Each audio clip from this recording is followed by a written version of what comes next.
क्योंकि मेरी pocket money बचपन की वही थी। जब मैं फर्स्ट क्लास में थी तो मुझे 5 पैसे मिला करते थे स्कूल जाते हुए। उसके बाद मुझे आफ्टर दैट 10 पैसे, ये 10 पैसे, इसके बाद ये भी 10 पैसे का कॉइन है छोटे वाला, लेकिन ये बाद में।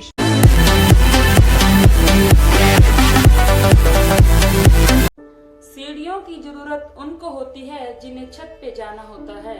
सीढ़ियों की जरूरत उनको होती है जिन्हें छत पे जाना होता है। जिनकी निगाहें आसमान पर हो उन्हें तो अपना रास्ता खुद बनाना होता है। उन्हें तो अपना रास्ता खुद बनाना होता है। जी हाँ प्यारे बच्चों, हमें इस विषम परिस्थितियों में अपना रास्ता खुद ही चुनना है। इस विषम परिस्थितियों में हमें पॉजिटिव रहना होगा, हमें एक्टिव रहना होगा। बट बेटा, जो आज मैं तुम्हें लेसन करवाने जा रही हूँ, विस्टास बुक का first lesson, the third level, एक ऐसे प्रोटैगनिस्ट की स्टोरी है जो इस परिस्थितियों से घबरा गया है और इससे छोड़कर इससे भाग रहा है, लेकिन हमें ऐसा नहीं करना। चलो शुरू करते हैं। Yes dear students, the third level में जैक फिने एक ऐसे कैरेक्टर की स्टोरी जिसका नाम चार्ले है, बता रहे हैं कि वो अपनी प्रेजेंट लाइफ से सेटिस्फाई नहीं है, वो इस प्रेजेंट लाइफ से एस्केप चाहते हैं। तो वो इस प्रेजेंट लाइफ से एस्केप क्यों चाहते हैं बेटा? Because the modern world is full of anxiety, Wars, worries, so many things. तो वो इस तरह अपनी इमेजिनेशन में पास्ट में चले जाते हैं। क्या वो पास्ट से निकल पाते हैं?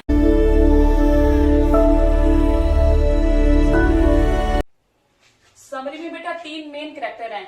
चार्ले जो कि मेन कैरेक्टर है, वो लीडिंग कैरेक्टर भी है। लुइजा उसकी वाइफ का नाम है, सैम उसके फ्रेंड है। और इस स्टोरी का जो नरेटर है बेटा, वो चार्ले खुद है। नरेटर कौन होता है बेटा? जो स्टोरी को नरेट करता है। अब स्टोरी शुरू करने से पहले वो बता रहा है नरेटर चार्ले कि ग्रैंड सेंट्रल स्टेशन बेटा, ये अमेरिका में न्यूयॉर्क सिटी के अंदर काफी बड़ा एक रेलवे स्टेशन प्लेटफॉर्म है। जैसे दिल्ली के अंदर मेट्रो स्टेशन के अंदर हम लोग राजीव चौक और कश्मीरी गेट को ले सकते हैं, जहाँ काफी रश रहता है और काफी उनके लेवल है, अंडरग्राउंड लेवल जिसको सबवे बोलते हैं। तो ये रूटीन से वहां जाता है और वो ये बात कहते हैं कि सभी जो स्टेशन मास्टर्स हैं, सभी रेलवे ऑफिसर्स हैं, या टाइम टेबल जो गाड़ियों की बनी हुई है, ये सब कहते हैं कि 2 ही लेवल है। लेकिन मैं कहता हूँ कि मैंने तीसरा लेवल देखा हुआ है। मेरी बात को कोई मानता ही नहीं। तो ये बात मैंने अपने फ्रेंड्स को बताई। मेरे फ्रेंड्स भी मेरी बात मानने को तैयार नहीं। वो कहते यार तू क्या, तेरा दिमाग खराब है, जब 2 ही लेवल है तूने तीसरा कहां से देख लिया? और मैंने देखा है, ये बात मतलब मैं अपने हक से कह सकता हूँ ये बात। तो कहते तूने कैसे देख लिया? तेरा हुआ दिमाग खराब, क्योंकि ये जो तू स्टैम्प कलेक्शन करता है ना, तू अपनी लाइफ की हार्डशिप से भागना चाहता है, तो इसीलिए तू स्टैम्प कलेक्ट करता है। तो कहता है अरे ऐसी कोई बात नहीं है, मेरे दादाजी भी तो स्टैम्प कलेक्ट किया करते थे, उस वक्त तो ऐसा कुछ नहीं था, उस वक्त तो लाइफ बहुत आसान थी। बेटा, लोगों की डिफरेंट टाइप की हॉबीज रहती है, जैसे किसी की सिंगिंग, किसी की डांसिंग, तो किसी की स्टैम्प कलेक्शन की रहती है, किसी की कॉइन कलेक्शन की रहती है। तो जैसे दादाजी की स्टैम्प की थी, क्या तुम लोगों ने कभी स्टैम्प देखी? लाओ आज तुम्हें पहले मैं स्टैम्प दिखाती हूँ। ये देखिए बेटा, ये स्टैम्प रहती है, ये हर कंट्री की अलग अलग डिफरेंट टाइप की रहती है, डिफरेंट टाइम के अंदर जैसे मतलब परिस्थितियां होती हैं समाज की, तो उसकी फोटो वगैरह उसके ऊपर प्रिंट हो जाती है। और जिस डेट कोई इशू होता है, जो इसके मतलब लवर्स होते हैं, यानी जो इसको अपनाना चाहते हैं, वो सेम डे लेके अपने पास कलेक्शन में रख लेते हैं। तो बेटा, तुम्हारी क्या हॉबी है ये तुम मुझे कमेंट बॉक्स में लिख के बताओगे। मेरी हॉबीज थी बचपन के अंदर कॉइन कलेक्शन की। अब आज मैं तुम्हें अपने कॉइन्स की कलेक्शन दिखा रही हूँ बेटा। ये सबसे पहले तुम लोग देखो, 5 पैसे का कॉइन है। हालांकि मेरे पास 1 पैसे और 2 पैसे और जिसको इक्की दुक्की और तिक्की बोला करते थे, वो भी कलेक्शन थी, वो मुझे एट प्रेजेंट नहीं मिली, क्योंकि मेरी पॉकेट मनी बचपन की वही थी। जब मैं फर्स्ट क्लास में थी तो मुझे 5 पैसे मिला करते थे स्कूल जाते हुए। उसके बाद मुझे आफ्टर दैट 10 पैसे, ये 10 पैसे, इसके बाद ये भी 10 पैसे का कॉइन है छोटे वाला, लेकिन ये बाद में इशू हुआ था। जब मैं प्राइमरी क्लास पास करने वाली थी तो मेरी पॉकेट मनी यानी 5th क्लास के अंदर 25 पैसे हो गई थी। ये 25 पैसे का कॉइन है बेटा। उसके बाद 6th के अंदर ये 50 पैसे का कॉइन मुझे मिला करता था, और ये हमारे लिए बहुत बड़ी खुशी की बात है कि एकदम से हमारी पॉकेट मनी डबल हो गई, क्योंकि हमने प्राइमरी एजुकेशन पास कर ली थी। 8 और 9 के अंदर मुझे 1 रुपीज का कॉइन मिला करता था बेटा। ये 1 रुपीज का कॉइन है, ये भी डिफरेंट टाइप के आते थे। एक बड़ा कॉइन था, वो मुझे कहीं शायद स्किप हो गया यहाँ से। और कभी कभी तो हमें बेटा 1 रुपए का जब नोट मिला करता था इस टाइप के, तो ज्यादा खुशी होती थी। ये 2 रुपए का नोट है। और जब मैं 10th पास आउट हो गई थी +2 में, तब मुझे 5 रुपीज का, ये 5 रुपीज के नोट भी डिफरेंट टाइप के तुम लोग देख सकते हो। और आफ्टर +2 के बाद मुझे 10 रुपीज ये वाला नोट मिलता था बेटा पॉकेट मनी के लिए। जब हम कॉलेज पढ़ने जाते थे तो बड़ी खुशी होती थी, आज मैं 10 रुपए लेके जा रही हूँ, उसके अंदर जूस पियेंगे, समोसा खाएंगे वगैरह वगैरह। लेकिन आजकल बेटा आप जॉब में आने के बाद तो हमारे पास 500 1000 के नोट भी हैं, और अब तो मोदी जी ने हमें 2000 का नोट भी दिखा दिया। तो बेटा चार्ली अब अपनी स्टोरी शुरू करता है। वो कह रहा है कि मैं किस तरह से 3rd लेवल पर पहुंचा।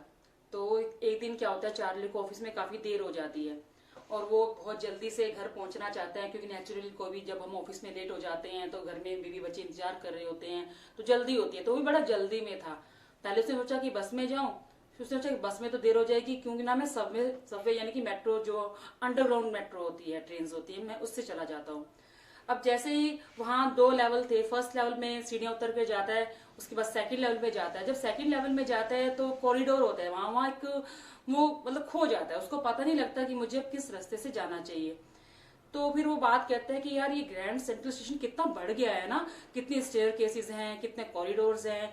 मुझे लगता है कि एक ट्रिमेंडस ट्री की तरह इसकी शाखाएं बढ़ती जा रही है, जैसे पेड़ की बेटा शाखाएं बढ़ती है ना, तो ये स्टेशन भी बहुत बड़ा होता जा रहा है। एक बार तो क्या हुआ, मैं किसी एक लंबी टनल में घुस गया और बाहर जाकर रूजवेल्ट होटल के बाहर मैं वहां निकला। और एक बार तो क्या हुआ, मैं किसी ऑफिस में निकल गया। तो मतलब यहाँ मैं बहुत बार फंस चुका हूँ, फिर भी भूल जाता हूँ कि मुझे कहाँ जाना है।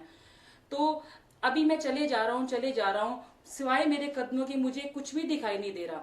मतलब मुझे सिर्फ कदमों की आवाज सुनाई दे रही है, सब तरफ शांति है, लोग गायब हो गए, ऐसा क्या हुआ। फिर एकदम से मुझे लगा कि वहां एक बड़ा आर्क शेप का गेट है, ऊपर लिखा है द 3rd लेवल। तो मैं इस तरह से 3rd लेवल पर पहुंच जाता हूँ।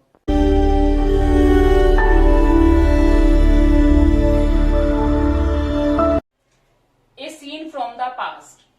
अब ये क्वेश्चन बेटा पेपर में मोस्ट इंपोर्टेंट क्वेश्चन आता है कि what did he see at the 3rd level. 3rd level में वो क्या देखता है कि उसको लगता है कि मैं 3rd लेवल पर पहुंच गया हूँ। वहां क्या देखता है, स्मॉल रूम्स है, फ्यूअर टिकट विंडोज है, इंफॉर्मेशन बूथ है, वो लकड़ी का बना हुआ है, लाइट डिम एंड फ्लिकरिंग है, ब्रश बटन है, people having pocket watches, side buns, fancy moustaches, wearing fashion old fashion clothes, locomotive having funnel shape. तो बेटा अब जैसे पुरानी दुनिया में पहुंच गया तो वहां उसको क्या लगता है कि सभी लोग ओल्ड फैशन के हैं, और जो वहां मतलब छोटे छोटे कमरे हैं, वहां जो लाइट है ना वो फुल लाइट की तरह नहीं है आज जैसे आज की लाइट चलती है, वहां एक फ्लिकरिंग लाइट है। जैसे बेटा मशाल तुम लोगों ने देखी होगी, वो क्रांति मूवी के अंदर थे, जिसमें मतलब लैंप वाली लाइट जो होती है वो फ्लिकर करती है ना, तो इस तरह से यानी कि टिप टिपानी लाइट की, तो इस तरह से लाइट चल रही है। और जो इंफॉर्मेशन बूथ, जैसे तुम लोगों ने मेट्रो स्टेशन पर या रेलवे स्टेशन पर देखा होगा कि वो आजकल तो मेटल के बने होते हैं, तो पुराने जमाने में वो वुडन के बने होते थे, तो वो वुडन के बने हुए हैं। लोगों ने डिफरेंट टाइप के कपड़े पहने हुए हैं, ओल्ड फैशन के, साइड बर्न बेटा जैसे कलमे होते हैं उस टाइप से, और बड़ी बड़ी मुस्टैच। आजकल तो बच्चे बेटा क्लीन शेव करवा लेते हैं, तो पहले बड़ी बड़ी मूछें रखा करते थे पुराने जमाने के लोग। और वहां बेटा एक ब्रास स्पिटन यानी कि थूक फेंकने के लिए बड़े बड़े वहां ब्रास के वो स्पिटन बॉक्स पड़े हुए हैं। तो उसको सब कुछ अजीब लगता है कि यार मैं कहाँ पहुंच गया, ऐसा तो मतलब मैं तो पास्ट में चला गया। फिर अपनी बात को शोर करने के लिए वो कहता है कि मैं रियली पास में चला गया। फिर एकदम से वो लोकोमोटिव ट्रेन देखता है, अरे लोकोमोटिव ट्रेन ये तो बहुत पहले से ही बंद हो चुकी है, तो अभी आजकल चलती नहीं है। उसकी जो पहले बेटा जो ट्रेन होती थी वो उससे कोयले से चलती थी ना, तो उसका जो फनल शेप की उसके ऊपर लगी रहती थी, तो आजकल तो बिजली से चलने वाली ट्रेन आ चुकी हैं, तो उसको सब हैरान कर देती हैं चीजें। और साथ में वो क्या देखता है कि किसी आदमी ने अपनी पॉकेट से वॉच निकाली, तब रिस्ट वॉच नहीं चलती थी बेटा, पॉकेट वॉच होती थी, तो ये भी उसको अजीब लगा। तो ये शो करने के लिए क्या मैं रियलिटी में ही पास्ट में चला गया या मैं प्रेजेंट में हूं। तो एक बच्चे को देखता है, वो न्यूज़पेपर बेच रहा होता है, तो उसको बुलाता है, अरे बेटा इधर आ। उसका न्यूज़पेपर देखता है। अब न्यूज़पेपर का नाम बेटा द वर्ल्ड न्यूज़पेपर जो है ये तो पब्लिश होता था जून 11 1894 के अंदर। तो उसको लगता है यार वाकई में मैं तो पास्ट में चला गया। तो इस बात को शो करने के लिए कि मैं पास्ट में चला गया, फिर एकदम से उसको याद आता है कि अगर पास में चला गया तो गैलिसबर्ग, बेटा गैलिसबर्ग एक उसके सपनों का शहर था। अब सपनों का शहर, जैसे मान लो इंडिया के अंदर बात करें, कश्मीर जाने का किसी का सपना रहता है, तो किसी पोइट ने बात कही भी है कि अगर धरती पर कोई स्वर्ग है तो यही है, यही है, यही है, यानी कश्मीर के लिए कही गई है। तो गैलिसबर्ग भी बेटा न्यूयॉर्क का एक बहुत बड़ा, बहुत वास्ट और बड़ा ही एक पीसफुल सिटी था उस वक्त, जिसके अंदर बड़े बड़े घास के मैदान, छोटे घर, लोगों की गर्मियों की शामें बहुत लंबी, और जो औरतें थी वो शाम को पाम ट्री लीव्स से इस तरह से हवा किया करती थी, जो आदमी थे वो सिगार पिया करते थे। यानी कि जैसे गांव का माहौल रहता है ना, तुम्हारे बेटा गांव में जैसे गेट टुगेदर जो हुक्का वगैरह पीते हैं गांव में, हालांकि हुक्का पीना और सिगार पीना हेल्थ के लिए मतलब हार्मफुल है, बट यहाँ बी पॉजिटिव, हमें सीखना ये है कि गेट टुगेदर रहता था। तो सिटी की लाइफ तो बड़ी बोरिंग होती है, किसी से कोई अटैचमेंट नहीं होती। तो इसका बड़ा सपना था चार्ली का कि मैं अपनी वाइफ को लेके उस गांव में घुमाने जाऊं, क्योंकि उसी गांव में उसका चाइल्डहुड अपने दादा के साथ उसने दिन बिताए थे।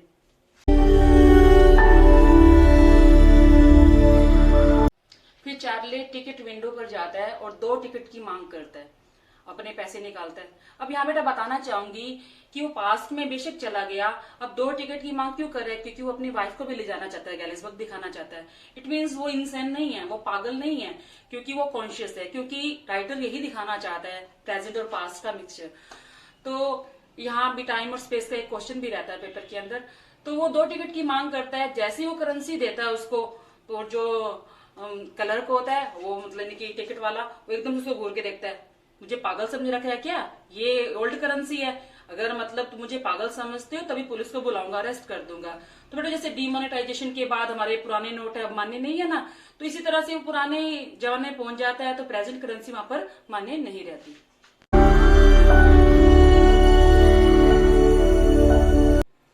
तो बेटा चार्ली वहां से चला जाता है और ये सोचता है कि अब मैं ना ओल्ड करेंसी लेके आऊंगा और फिर टिकट खरीदूंगा। जब वो जाता है तो अपने एक साइकेट्रिस्ट फ्रेंड था, उससे बात करता है, यार मैंने ना 3rd लेवल देखा है। तो उसका वो फ्रेंड बोलता है, यार फिर तू पागल है, फिर तू दिन के सपने देखने लग गया, छोड़ इस बातों को। वो उसकी बात पे विश्वास नहीं करता, लेकिन चार्ली नहीं मानता उसकी बात को, वो दोबारा उस पर जाना चाहता है। तो क्या करता है, वो $300 के बदले एक्सचेंज करवाता है, उसको $200 ही मिलते हैं ओल्ड करेंसी के। तो कोई फर्क नहीं पड़ता, क्योंकि पुराने जमाने में वैसे भी चीजें सस्ती मिलती हैं। तो वो चला जाता है, लेकिन वो बार बार ढूंढता है उसको दोबारा से, कभी वो 3rd लेवल मिला ही नहीं। अब उसकी वाइफ भी उसको बोलती है, भी कोई बात ही मत ढूंढो, लेकिन वो फिर भी ट्राई करता रहता है, बहुत ट्राई करता है कि 3rd लेवल मिल जाए, लेकिन उसको कभी दोबारा वो 3rd लेवल नहीं मिला। हार कर वो मान ही लेता है कि शायद ये मेरा कोई इल्यूजन होगा, कोई भ्रम होगा, मे बी 3rd लेवल नहीं होगा। तो अपना ध्यान डाइवर्ट कर लेता है दोबारा से स्टैम्प कलेक्शन के अंदर।